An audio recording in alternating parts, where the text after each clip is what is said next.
In this video, we're going to be breaking down these specific steps that you need to take to make sure your Amazon business is fully prepared to make a ton of profit this Q4. If you're brand new to the channel, my name's Warner Fields from Fields of Profit. I'm a full-time 7-figure Amazon seller, and last year during Q4, my business completely changed. I went from selling about $30,000 to $60,000 a month, which was a good business. I was pretty happy with that. But Q4 of last year, especially November and December, took my business beyond $100,000 a month, and I definitely want you to experience the same type of growth this Q4. So we're going to be breaking down kind of a Q4 checklist of things that you need to have prepared in your business. And then at the end of the video, I'm going to show you how to specifically source Q4 centric products that become very, very profitable during Christmas time. But if you guys want even more free resources to learn how to sell on Amazon, linked directly beneath me is going to be our completely free Amazon seller Discord community. It's over 37,000 people in there sharing a ton of free information. Would love to see you in there. Let's go ahead and jump into the video.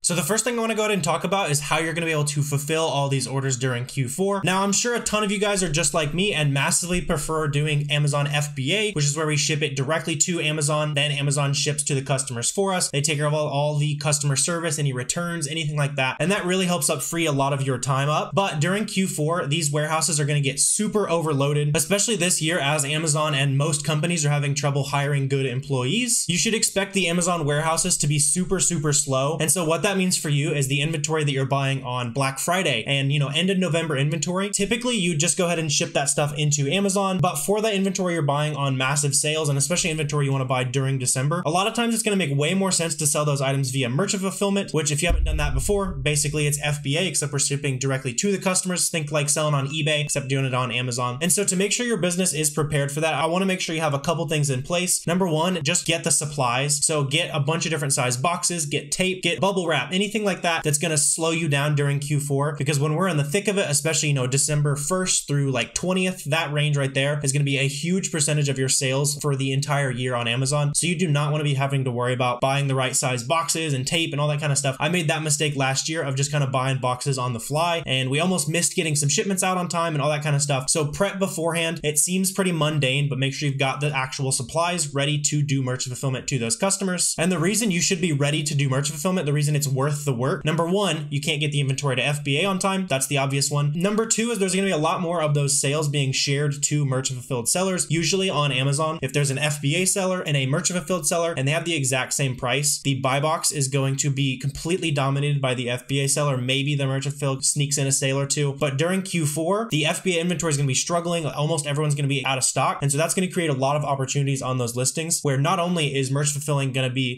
better, you're going to be able to preserve your cash flow better, but you're also going to be at a unique opportunity to capture the buy box a ton as a merchant fulfilled seller. And that's going to massively help your cash flow, which then if you get an extra cycle on spending your money, that's going to be an amazing boost headed into 2023 for your business. The last reason you should be ready to do some MF shipments, merchant fulfilled shipments, is because a lot of times those orders actually end up being more profitable. And now on a per unit basis, a lot of times the Amazon fees that you save by not doing FBA are kind of roughly equivalent to the merchant fulfilled extra shipping costs you're going to be paying. It's not quite as cheap to ship directly to customers as it is to Amazon FBA. But when you are shipping directly to customers, especially if you have an item you're selling a lot of, you're naturally going to have customers who buy 2 units, 3 units, 4 units of that product. And when you do that, your per unit shipping costs go way down, which naturally boosts your profit margins way up. So let's say you're shipping a toy that's maybe £1. That's probably going to run you anywhere from $5 to $10, depending if you have to ship it really far. And so if that customer ordered 2 units of that same toy, it might only increase your shipping costs by 25, 50%, but your revenue obviously increases by 100%. So there's going to be a lot more margin in there as you're saving money per unit when you're shipping to the customers. The second big step that I want to make sure you have in place ready for Q4 is to go ahead and get ungated in a couple of the big brands. And what I mean by big brands, especially during Q4, is anything that you would consider giftable, right? So that's not going to be your, your Centrum vitamins and, that kind of stuff. That'd be maybe a weird stocking stuffer or present under the tree. But more I'm thinking, Adidas, Barbie, brands like that people are just going to be gifting any kind of food food brands, if you don't already have the grocery ungate, all that kind of stuff, make sure you have those ungates in place, because once again, you don't want to be buying boxes and chasing down invoices and all that kind of stuff, that admin work you can go ahead and get ready for right now, so that as soon as Q4 rolls around, all you're worried about is finding good inventory and getting it into Amazon or shipping it to those customers as fast as humanly possible. But if you are looking for a specific brand or category to ungate, I'll go ahead and drop a shameless plug. A bunch of people used to lock this behind paywalls, all that kind of stuff, in the free Discord I mentioned at the beginning of this video. There's an ungating channel. Pretty much search any brand you want to sell in that channel. There should be a method for that brand for you to go ahead and get ungated. So if you're not already in that Discord, definitely go ahead and check it out so you can get ungated in those brands that you want to sell come Q4. The next thing that I want to talk about that you should definitely have in place, especially for you more advanced sellers who maybe you've had a Q4 before, or you've been selling on Amazon since the beginning of this year, you got a little bit of experience, kind of know what you're looking at on these items, and that's to get your financing sorted out. If you started selling on Amazon last month, probably don't go and pull out any loans or leverage credit cards or anything like that. But if you're someone who has a lot of experience, you're super confident with the decisions you're making, you're consistently making profit on the inventory you do buy, it might not be a bad idea to start thinking about where you're going to get extra financing from, especially come Black Friday. There's going to be tens, if not hundreds of thousands of dollars worth of leads that you could go ahead and buy, and you don't want to be limited by the capital constraints. So once again, I'll add the disclaimer, do not leverage credit cards or debt or anything like that if you're not experienced on Amazon consistently producing profit. But the three best ways I would recommend going ahead and acquiring more capital for your business: number one, through Amazon Seller Central. Every now and then they're going to offer you loans and lines of credit. Go ahead and take one of those if you're expecting capital to be one of your constraints this Q4, because the rates that traditional loans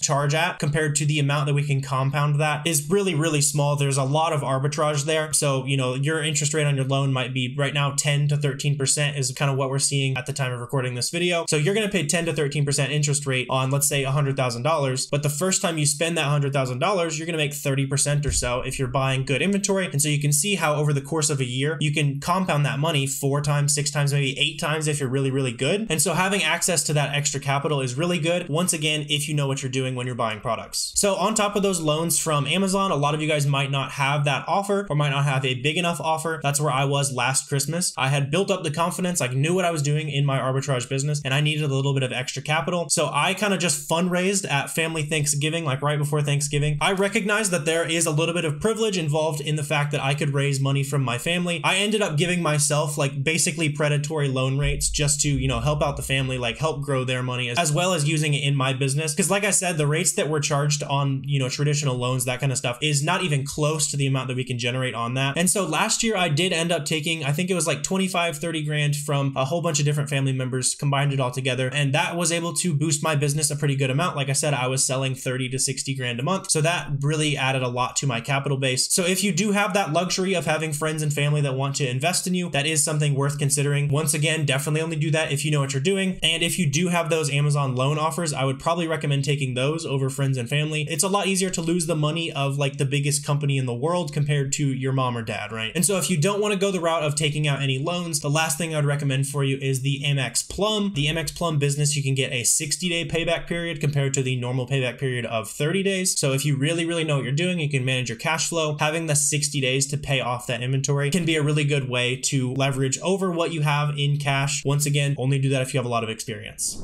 And so like I said at the beginning of the video, now that we're hitting mid-October, now that I'm recording this video, I've started to ramp up the engines in terms of buying inventory that I'm specifically targeting to sell during that peak period of, you know, December 1st to December 20th, right around there, the kind of peak gift buying season of selling on Amazon. So to show you what specific products I'm looking at and how to source those products, let's go ahead and jump into my computer over here.